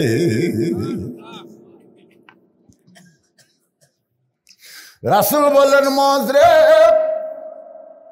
তুমি মাফে হইতে পারবা না, কারণ পায়ের গোড়ালি তোমার মাটির সঙ্গে নাই, বুড়া আঙ্গুলে ভর দিয়ে তুমি লম্বা হইছ। মুয়াজ বলতেছে ওরা ফায়না লাকা জিকরাক, ওগো নবী, আল্লাহ আপনাকে সবার উপরে রেখেছে, আপনি উপরের দিকে দেখবেন, নিচের দিকে আপনি তাকাবেন না। নবী আমার মুয়াজকে বুকের সঙ্গে চাইবা ধরলে, মুয়াজ রে, দুনিয়ার মহব্বত তোদের কলিজার মধ্যে নাই, আল্লাহর জন্য নিজের জীবনকে কুরবানি করতে চাস, আমি নবী দোয়া করে দিলাম, আল্লাহ তোর নিয়তকে কবুল করে নে। কিন্তু মুআব্বিস আর ছোট, মুআব্বিস বলতেছে হুজুর আমিও কুরবানি হওয়ার চাই। মুয়াজ বলতেছে আমার চাইতে 3 বছরের ছোট, ওরে নিষেধ করলাম তুই আসিস না, কিন্তু আমার সঙ্গে দৌড়াদৌড়ি করে আইছে। মুআব্বিস বলে ইয়া রাসূলুল্লাহ, মুয়াজ আমার বড় হতে পারে কিন্তু শক্তি আমার মতন নাই, বিশ্বাস না হলে আপনি কুস্তি লাগা দেন, দেখেন কার শক্তি বেশি। আমি ছোট হলে বেশি আমার গাও শক্তি আছে। আল্লাহ রাসূল কৌতূহলে 2 ভাইরে কুস্তি লাগাই দিছে। মুয়াজ বলতেছে কে রে মুআব্বিস, তুই তো কোনোদিন আমার সঙ্গে পারবি না, আজকে নবীর সাক্ষী রাইকা তুই আমার সঙ্গে কুস্তি লাগলি। মুআব্বিস বলতেছে ভাইজান তুমি কিন্তু মাফে হয়ে গেছো, তোমাকে আর নবী বাদ দিবার পারবে না, এখন তুমি একটু দুর্বল হয়ে আমাকে তোমার বুকের উপর উঠায় দাও। মুয়াজ কান্দে বলে মুআব্বিস রে, নবীর সামনে ধোকা করে কেমনে দিব, আমি নিজে দুর্বল হয়ে তোকে বুকের উপরে কেমনে তুলবো। মুআব্বিস কান্দের বলে ভাইজান আল্লাহ নবীকে সামনে দিক থেকে কেউ আঘাত করলে তুমি সামনে দাঁড়াবার পারবা, আঘাত তোমার বুকে লাগবে, কিন্তু পিছন দিক থেকে কেউ যদি তীর মারে তখন বলো নবীর পিছনে কে দাঁড়াবে। নবীর ডান দিক থেকে কেউ যদি বর্ষা মারে তুমি ডান দিকে দাঁড়াবে, বাম দিক থেকে কেউ যদি তরবারে মারে বলো তো বাম দিকে দাঁড়াবে। তুমি নবীর সামনে, আমি নবী থাকবো নবীর পিছনে, তুমি ডানে আমি বামে, আমরা 2 ভাই আল্লাহ নবীকে এত ভালোবাসি, আল্লাহ নবীর জন্য আমরা কুরবানি হওয়ার চাই। তুমি একটু দুর্বল হয়ে যাও। এবার মুয়াজ দুর্বল হয়ে মুআব্বিসকে যখন বুকের উপর উঠাইয়া দেয়, সঙ্গে সঙ্গে নবী বললেন মা হাদান ইয়াদখুলুল জান্নাতা ইহুব্বা ইয়ারজি ইলা দুনিয়া ওয়া লাহুম আলাল আরদি মিন শাইইন ইল্লা শাহীদুন ইয়াতামান্না ইয়ারজি ইলা দুনিয়া ফায়াক্তাল আশারা মাররাতান লিমা ইয়ারা মিনাল কারামাতি। রাওয়াহুল বুখারী কিতাবুল মাগাজি। আল্লাহু আকবার। উম্মে ফজল হুসাইনকে কালো কাফর নিচে ঢাইকা নবীর দরবারে নিয়ে এসে বলে ইয়া রাসূলুল্লাহ আপনি খুশি হন, আল্লাহ আপনাকে আবার একটা নাতি দিয়েছে। কিছুদিন আগে একজন নাতি হয়েছে, তার নাম হলো হাসান। ধরে কোন তার নাম কি? আবার একটা নাতি। নবী ছোট বাচ্চার মতন কান্না শুরু করে দিলেন। সমস্ত সাহাবীরা চিন্তা করে উম্মে ফজলের কোলের মধ্যেই আছে নবীর নাতি, এখন পর্যন্ত নাতিরে দেখলো না, না দেখেই নবী কেন কান্নাকান্নি শুরু করে দিল। কিছু কিছু সাহাবী মনে মনে চিন্তা করতেছে প্রথম নাতি হয়েছে, এইবারে হয়তো নাতনি চাইতো। নবী হয়তো মনে করছিল ফাতেমার পেট থেকে একটা নাতনি হোক, তখন তার আল্ট্রাসাউন্ড ছিল না যে সন্তান হওয়ার আগেই দেখবি বেটা না বেটি। কিন্তু নবী কেন কাঁদতেছে সাহাবীরা বুঝবার পারে নাই, মনের মধ্যে নানা রকম ধারণা। কিছুক্ষণ পর নবী দাঁড়ালেন, উম্মে ফজলের কোল থেকে হোসেনকে নিয়ে হোসেন কপালে একটা চুমু দিলেন। চুমু দেওয়ার পরে হোসেনকে আসমানের দিকে উঠায় বললেন আল্লাহ তাআলা এই গোস্তের টুকরাকে তুমি কুরবানি হিসেবে পছন্দ করেছো। আল্লাহ এই গোস্তের টুকরা হোসেনকে বলতেছে গোস্তের টুকরাকে তুমি কুরবানি হিসেবে পছন্দ করেছো। সাহাবীরা বলে ইয়া রাসূলুল্লাহ এইটা কি বললেন? আল্লাহ নবী বললেন সাহাবীরা রে তোমরা সেদিন থাকবা না, আমি নবীও সেদিন থাকবো না। আমার এই হোসাইন বাতিলের বিরুদ্ধে লড়াই করতে গিয়ে নিজের জীবনকে আল্লাহর জন্য কুরবানি করে দিবে। এখানে কুরবানি মানে গরু খাসি কুরবানি নয়, এখানে কুরবানি অর্থ হলো বাতিলের বিরুদ্ধে হকের পক্ষে আমাদের জীবনকে আল্লাহর রাহে কুরবানি করা লাগবে। দেরি নাই, বাইতুল মুকাদ্দাস ওরা দখল করতে চাচ্ছে। আসলে বাইতুল মুকাদ্দাস কোনোদিন দখল করতে পারবে না, কিন্তু মুসলমানের রক্ত যাবে। কারণ একটা সন্তানের মা হবার গেলে সেই মাকে অনেক রক্ত ত্যাগ করা লাগে। জোরে কোন কথা ঠিক কিনা? আপনি বলেন তো, সন্তানের বেহেশত কার পায়ের তলে? কথা কয় না রে, না শাউরের? আপনাকে তো চাল চরিত্র দেখে বোঝা যায় অনেকে বইয়ের ভয়ে, আল্লাহর ভয় না, বইয়ের ভয়ে। শাশুড়ি আর বউ বসে আছে, ওটি যায় পাঁটা বলতেছে, আম্মা, কি সুন্দর ডাক, দেখছেন কি ভদ্র। আম্মা, আমি উমরপুর হাটে যাচ্ছি, রনবাগে হাটে যাচ্ছি, আপনি ডাব খাবেন না গ্লুকোজ খাবেন? বউ এখন বলতেছে, আমার মাও দুটাই খায়, তুমি কি মনে করো দুটা পারে না? তখন স্বামী বলতেছে, আম্মার জন্য দুটাই আনবো, ডাবও আনবি গ্লুকোজ আনবি। এই কথা বলে ব্যাগলে বের হতে দেখে মা খাড়া হয়ে আছে দরজা। এখন মাকে দেখে মাথা নিচু করে যাচ্ছে। মা বলে, কে রে? আমি দরজাত খাড়া আছি, তুই আমার দিকে শরম পালি নাকি? মাথা নিচু করিস। রাসূল বলেছে, মায়ের মুখের দিকে মহব্বতের তাকালে আল্লাহ তার আমল নামায় একটা কবুল হজের সওয়াব দেয়। জোরে কোন সুবহানাল্লাহ। তুই এক সপ্তাহ আগে 10 টাকার পান কিনা দিছিস, আমার পান ফুরে গেছে, রনবাগা বাজারে গিয়ে আমার জন্য 10 টাকার পান আনিস। ছেলে বলতেছে, এই জন্যই তো তাকাই না, তুমি খালি খাই খাই করো, এত খাওয়া লাগে তোমার। শাশুড়ির জন্য ডাব গ্লুকোজ আনবে আর মায়ের জন্য পান আনতে পারবে না। এরা আসলে বুঝতেই পারে না মা কি রত্ন। কি বলবো প্রসবের কথা, মা বিনে সেই ব্যথা কেউ তো বুঝিবে না। মাজন ঠেকিয়া সন্তানের দায়, অকালে মা মারা যায়, কেন সে মায়ের ভক্তি করো না। এমন দরদি ভবে কেউ হবে না আমার মা গো। আমি এর আগে যতবার ছিলাম পুরাইছি, আমি মায়ের কথা বলছি, কিন্তু তখন বুঝতে পারি নাই 23 সালের ডিসেম্বরের 25 তারিখে আমার মা যখন দুনিয়া থেকে বিদায় নিল রে, এরপরে যতবার আমি মা শব্দ উচ্চারণ করি, আমি বুঝতে পারি আমার কেউ আর দুনিয়াতে না। 18 সালে আমার বাবা মারা গেছে, আর 23 সালে আমার মা মারা গেল। এখন আমার দুনিয়াতে কেউ নাই। আমার একটা নাতি আছে, আমার মা বসে আছে, নাতি আমার মায়ের সামনে আমাকে বুড়া কইছে। যে বুড়া কইছে আমি তাকায় দেখি মার দু চোখ দিয়ে দর দর করে পানি পড়তেছে। আমি দৌড়ে গিয়ে বললাম, মা তুমি কান্দো কেন? মা বলে, আমার সামনে আমার ছেলেকে বুড়া বলবে। আমি মা জীবিত আছি আর আমার সামনে আমার ছেলেকে বুড়া বলবে? আমি আমার নাতিকে বললাম, ভাই আমার মায়ের সামনে আমার বুড়া বললাম, আমার মার কলিজায় বড় কষ্ট লাগে। কারণ মা জান আমি তার সন্তান, এই দরজার মারে দেখতে পারো না। এই মারে কষ্ট দাও, বাবারে কষ্ট দাও, তোমার একটা ইবাদত আল্লাহর দরবারে কবুল হবে না। যদি জান্নাতে যাওয়ার চাও, মায়ের পায়ের তলে জান্নাত খুঁজতে হবে। সেই মা সন্তান নিবার গেলে কত কষ্ট।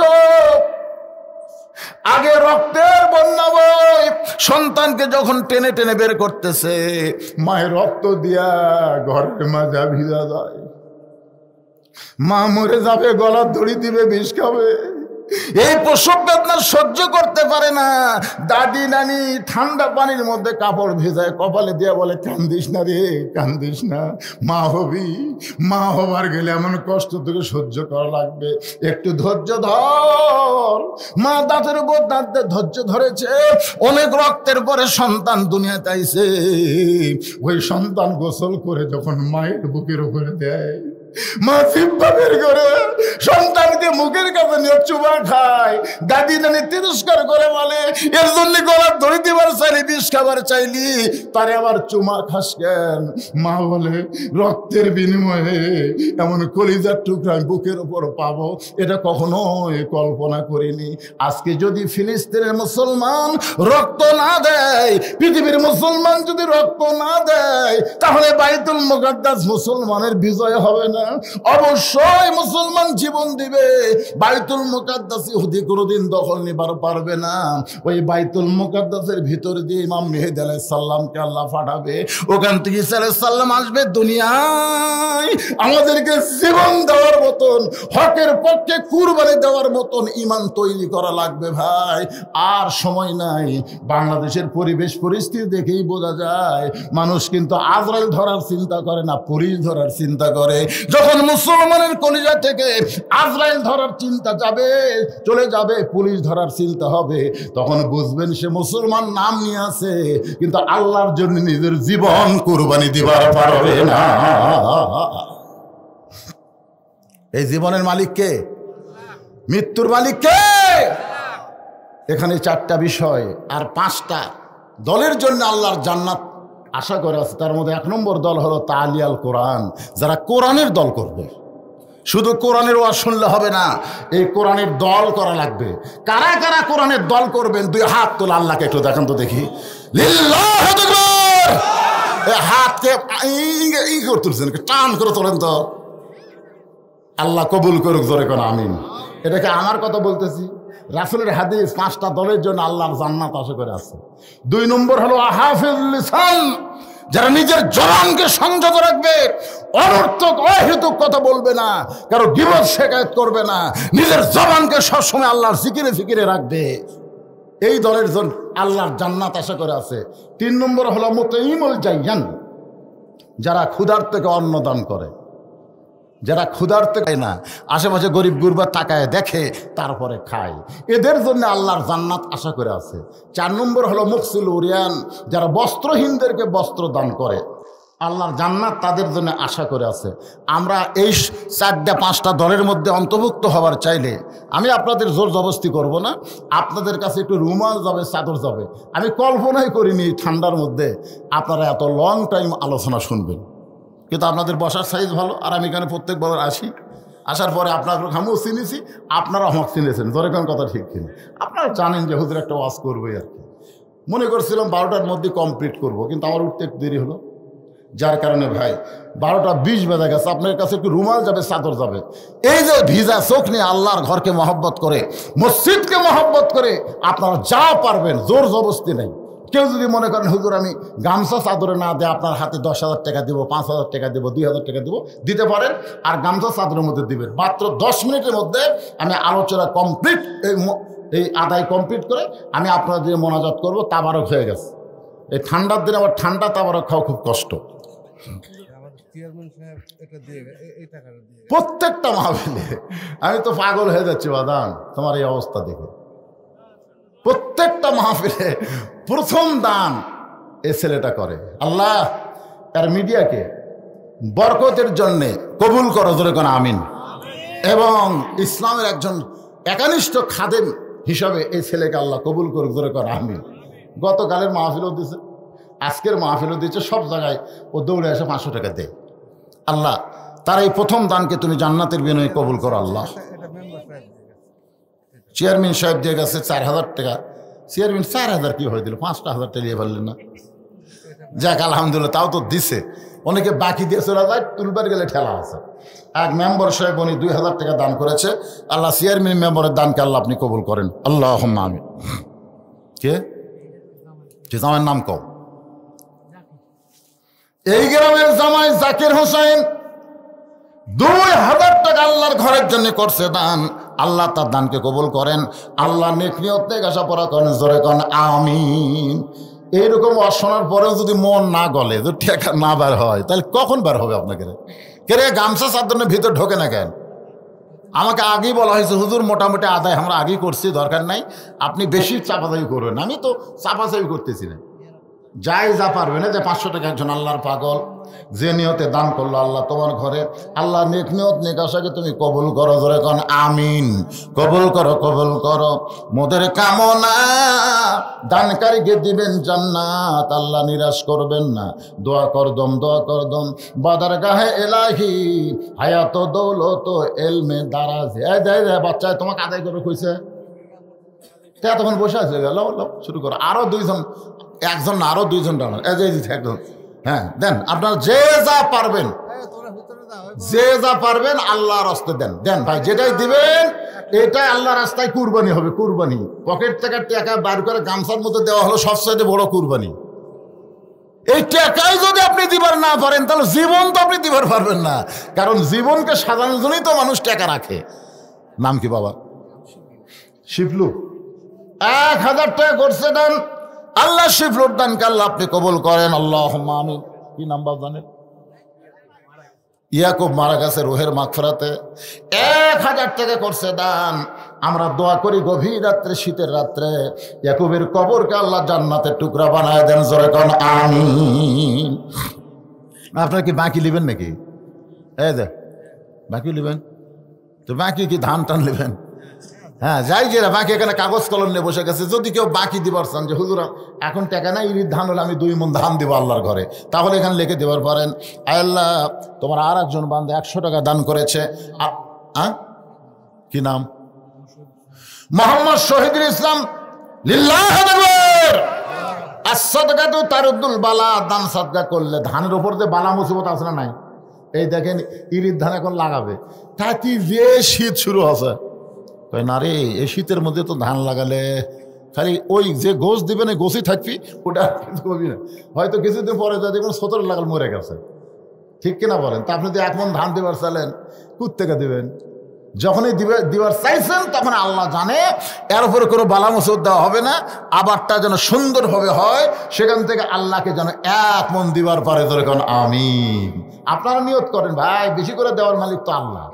আপনি যদি দান না করেন দেখবেন শীষ বাড়াচ্ছে, কি সুন্দর শীষ রে, 10 দিন পরে যায় দেখেন অর্ধেক মরা অর্ধেক জেতা। হায় হায় রে, এখানে মরা শীষ এরকম হয় না, হয় না, কথা কেন হয় কি হয় না? as-সাদকাতু তারুদ্দুল বালা। দান সদকা করলে আল্লাহ সেই বালা মুসিবতটা দূর করে দেয়। দেন সবাই দেন। আপনার শ্রীরামপুরের লোক না বাইরের লোক? আমার সামনে যারা বসে আছেন শ্রীরামপুরের কারা কারা একটু হাত তোলেন তো দেখি। শ্রীরামপুরের গোনা যাবে এবারে, এই ছোট ছোট বাচ্চারা কয়টা এইদিকে। আচ্ছা আপনারা বাইরের লোক কারা কারা, তারা একটা হাত তোলেন তো, যারা বাইরের লোক। সব লোকই বাইরের। হায় রে গ্রাম। আচ্ছা হাত নামান।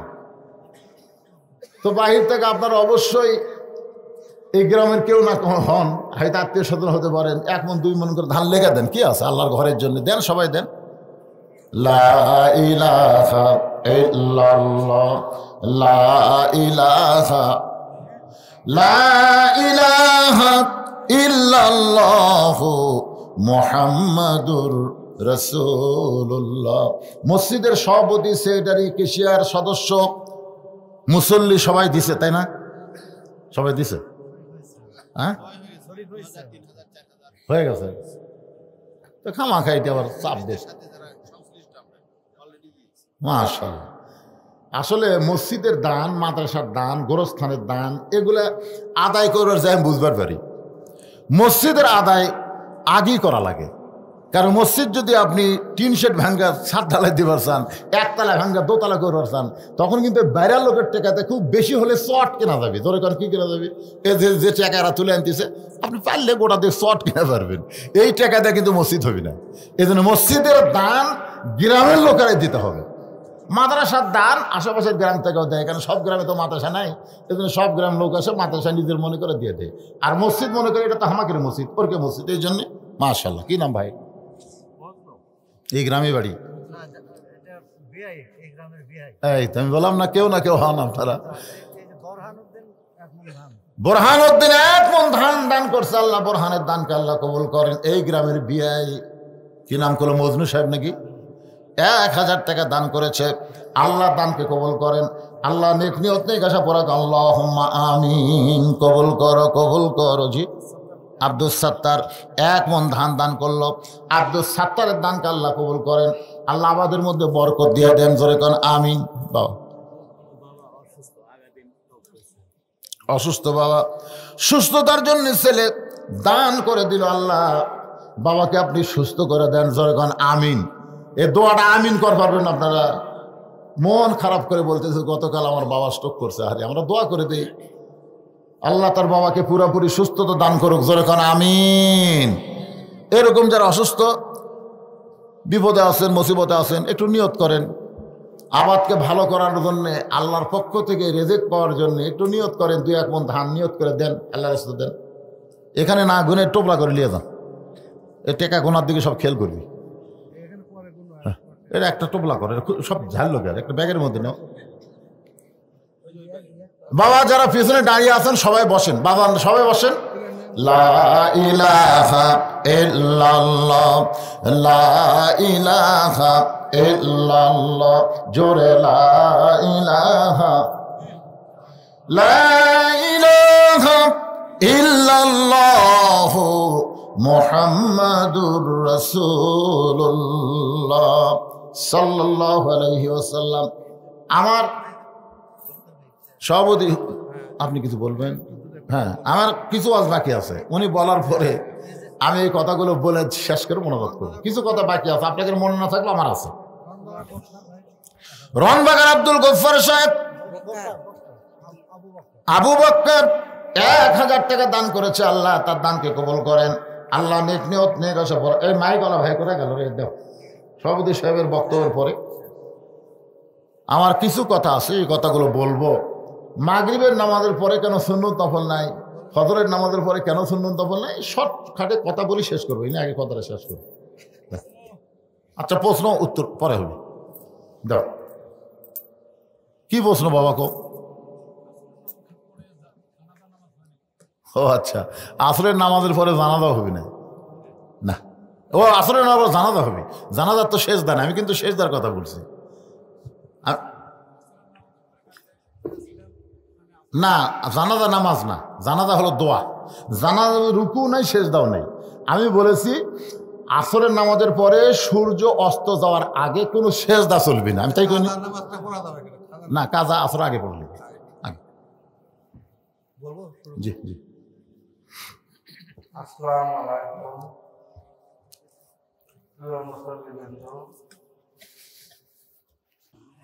পবিত্র কোরআনের প্রথম আলিফ লাম মিম, সমস্ত তাফসীরকারক এই 3টা অক্ষরের ব্যাখ্যায় বলেছেন আল্লাহু আ'লামু বি মুরাদিহি। তার বাংলা অর্থ হলো একমাত্র আল্লাহ ছাড়া কেউ জানে না। রাসূলকেও জিজ্ঞাসা করা হয়েছিল যে আসরের নামাজের পরে কেন সূর্য অস্তের আগে নামাজ নাই, আর ফজরের নামাজের পরে কেন সূর্য উদয়ের আগে সেজদা নামাজ নাই। আল্লাহ রাসূল বলেছিলেন একমাত্র আল্লাহ ছাড়া কেউ জানে না। কিছু জিনিস আল্লাহ আমাদের মধ্যে গোপন রাখছে, এই গোপন রাখার মধ্যে হেকমত আছে না নাই? হেকমত মানে কি? আল্লাহ মানা। তো যাই হোক, আজকের আলোচনার মধ্যে আমি প্রাধান্য দিয়েছি হচ্ছে নামাজ। আল্লাহ যেন আমাদের সবাইকে ফজরের নামাজ জামাতের সঙ্গে আদায় করার তৌফিক দেয়। জোরে কোন আমিন। মসজিদের উন্নয়ন হলো মুসল্লি কালেকশন, টাকা কালেকশন না। এই টাকা কালেকশন করে কী করবেন? আবার আইসা দেখবেন লোক দেয় যে টাইস ধুলে পড়ে আছে। মহাজনকে বলেছে কে ভাই মসজিদ ঝাড় দেন না, আজান দিয়ে একার মধ্যে কেউ আসে না হুজুর, তো খামাকা ঝাড় দিয়ে কী করবো? আমি একলাই নামাজ পড়ে গামছা 2 বাড়ি মারি। এটা কি মসজিদের উন্নয়ন হলো? টাইস হলো, কিন্তু টাইস হলো ধুলা পড়লো। আর মুসল্লি যদি সবসময় আসে, ধুলা পড়ার চান্সই নেই। ধুলা যদি পড়ে কাপড়ে সব ধুলা উঠে যাবে। তো যাই হোক, আল্লাহ পাক এই মসজিদকে কবুল করুক। যিনি যেভাবে মসজিদের জন্য নগদে বাকিতে দান করেছে, আল্লাহ সকলের দানকে কবুল করুক। সকলে ইস্তেগফার পড়ে আস্তাগফিরুল্লাহ রব্বি মিন কুল্লি জামবি ওয়া তুবু ইলাই লা হাওলা ওয়ালা কুওয়াতা ইল্লা বিল্লাহিল আলিয়্যিল আযীম। আল্লাহুম্মা সাল্লি আলা সাইয়্যিদিনা শাফিনা নাবিয়িনা মাওলানা মুহাম্মদ ওয়া আলিহি ওয়া সাহাবিহি ওয়া বারাক সাল্লাম। ইদ্রিস আলী 500 টাকা দান করছে, আল্লাহ কবুল করুন। আল্লাহুম্মা আমিন। আল্লাহুম্মা আনতাস সালাম ওয়া মিনকাস সালাম তাবারাকতা ইয়া যাল জালালি ওয়াল ইকরাম। আয় আল্লাহ তাআলা, কঠিন শীতের ভিতরে আল্লাহ তোমার বান্দারা আরামের বাড়ি ঘুমকে বাদ দিয়া ল্যাপ্তশোকের মহব্বত কলিজা থেকে বের করে এই জান্নাতের বাগানে বসে বসে দীর্ঘ রাত পর্যন্ত আলোচনা শোনার শেষে আমি গুনাহগারের সঙ্গে রহমতের দরজায় ফকির হয়ে দোকানা হাত তুলেছে। মেহেরবানি করে এই ফকিরকে তোমার রহমতের দরজা থেকে তুমি খেদায়া দিও না। দুনিয়াতে কোনো বড় লোকের বাড়িতে যদি খাওয়া দাওয়ার অনুষ্ঠান হয়, ধনী ধনী ব্যক্তিদেরকে বাছাই করে করে দাওয়াত দেয়, কিন্তু রাস্তার ফকিরকে কেউ কোনোদিন দাওয়াত করে না। রাস্তার ফকিরেরা দাওয়াতের আশাও করে না। বিনা দাওয়াতে ওই ধনীর বাড়ির দরজায় গিয়া খাওয়ার জন্য শব্দ করে। সাগিদা রাগ করে বলে, ও বড়লোক বাবাজি, দরজায় ফকিরগুলো বিনা দাওয়াতে খাবার চায়, এদেরকে কি আমি খেদাইয়ে দিব নাকি? বড়লোক রাগ করে বলে, রে সাগিদার, এদেরকে খালি খালি ফেরাই দিস না। এরা যদি খালি খালি ফেরত যায় তাহলে আমার বড় লোক নামের বদনাম হবে। দুনিয়ার একটা ধনী মানুষ গরিবদেরকে খালি ফিরাইতে বদনামের ভয় করে। ও গানি আল্লাহ, তোমার রহমতের দরজায় গভীর রাতের ফকির, তুমি আমাদের খালি খালি ফিরাই দিলে তোমার গানি নামের বদনাম হবে। আল্লাহ, আজকের আলোচনার ভিতরে কোরআনের তেলাওয়াত হয়েছে, হাদিসের তেলাওয়াত হয়েছে, জিকির আজকার হয়েছে, দোয়া দুরূদ পড়া হয়েছে। যদি কোনো ত্রুটি হয়, ভুল হয়, মাফ করে দিয়ে যে হাদিয়া মঞ্জুর করো সোনার মদিনায় নবী পাকের রওজা মুবারকে কবুল করে নাও। তামাম আম্বিয়ায়ে কেরাম, আসহাবে কেরাম, উম্মাহাতুল মুমিনিন, শহীদ শহীদান, জান্নাতুল বাকি, জান্নাতুল মা সহ পৃথিবীর যত গোরস্থানে যত মুর্দা শুয়ে আছে, আল্লাহ সকলের আরওয়াহ পরে হাদিয়া কবুল করো। আল্লাহ, এই শ্রীরামপুর গোরস্থানে যত মুর্দা শুয়ে আছে, আল্লাহ সকলের কবরকে জান্নাতের টুকরা বানিয়ে দাও। আমরা যারা হাত তুলেছি, আমাদের মধ্যে অনেকের মা দুঃখিনী দুনিয়াতে জীবিত নাই। এই দরদের মা আজকে যাদের কবরের ঘরে চলে গেল, আমি সহ আমরা যারা মা হারা হয়েছি, আল্লাহ মেহেরবানি করে মায়ের কবরটাকে তুমি জান্নাতের টুকরা বানিয়ে দাও। আল্লাহ, বাবার বাড়ি ঘর সহায় সম্পত্তি সবই আছে, আমাদেরকে এতিম করে দিয়া যাদের বাবা আজকে কবরের ঘরে চলে গেছে, আল্লাহ মেহেরবানি করে বাবার কবরকে জান্নাতের টুকরা বানায় দাও। সকলে জবান খুলে বলেন, রব্বিরহামহুমা কামা রব্বায়ানি সগীরা। আমাদের দাদা দাদি, নানা নানি, আত্মীয় স্বজন, শ্বশুর শাশুড়ি যাদের কবরে গেছে, আল্লাহ কবরবাসীদের মাফ করে দেন। পর্দার অন্তরালের মা বোনেরা আবিদা সালিহা পদ্মা নিচে কবুল করে মা ফাতেমার চরিত্র দান করে দেন। আমরা যারা অসুস্থ হয়ে হাত তুলেছি, আল্লাহ আমাদের সুস্থতার নিয়ামত দান করে দেন। আল্লাহ, আজকের মাহফিলে অনেক টাকা পয়সা দান করেছে, বাড়ি বাড়ি আদায় করা হয়েছে, মসজিদের কমিটিগুলো আলাদাভাবে দান করেছে। আজকের মাহফিলে অনেকে দান করলো, আল্লাহ সকলের দানগুলোকে কেবলমাত্র জান্নাতের বিনিময়ে কবুল করে নেন। আজকের মাহফিলের সম্মানিত সভাপতি, আল্লাহ নিজের বয়সটাকে মনে করতেছে মৃত্যুর দুয়ারে পৌঁছে গেছে।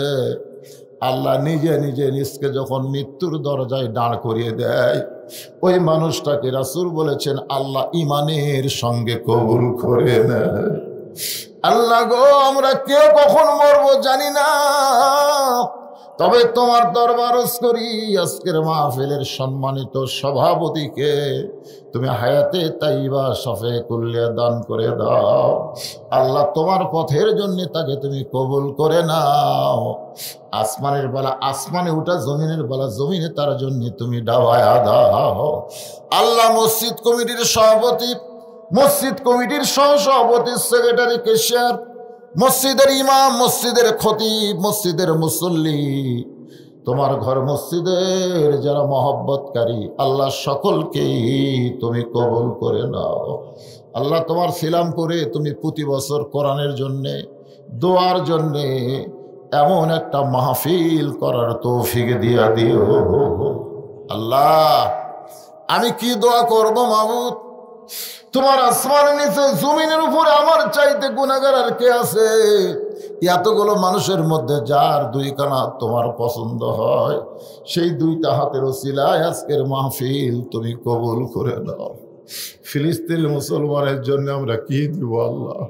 2 ফোঁটা চোখের পানি ছাড়া আমাদের দেওয়ার মতন কিছু নাই আল্লাহ। শিশু বাচ্চাকে ওরা হত্যা করেছে আল্লাহ। তোমার বাইতুল মুকাদ্দাসকে যারা ধ্বংস করতে চায় তুমি তাদের পৃথিবীর মানচিত্র থেকে ধ্বংস করে দাও আল্লাহ। আমার বাংলাদেশের প্রতি রহম করো, খাস করে নাটোর জেলার সিংড়া উপজেলা এলাকার প্রতি তুমি রহমত বরকতের দরজা খুলে দাও আল্লাহ। কে কোন নিয়ত করে হাত তুলেছি আল্লাহ, সকলের নেক নিয়ত নেক আশাকে তুমি কবুল করে নাও আল্লাহ। সুবহান রাব্বিকা রাব্বিল ইজ্জাতি আম্মা ইয়াসিফুন ওয়া সালামুন আলাল মুরসালিন আলহামদুলিল্লাহি রাব্বিল আলামিন। ওয়াজাল আখিরাতে কালিমাতুনা ইনদাল মাউত লা ইলাহা ইল্লাল্লাহু মুহাম্মাদুর রাসূলুল্লাহ সাল্লাল্লাহু আলাইহি ওয়াসাল্লাম। আপনারা অত্যন্ত ভদ্র।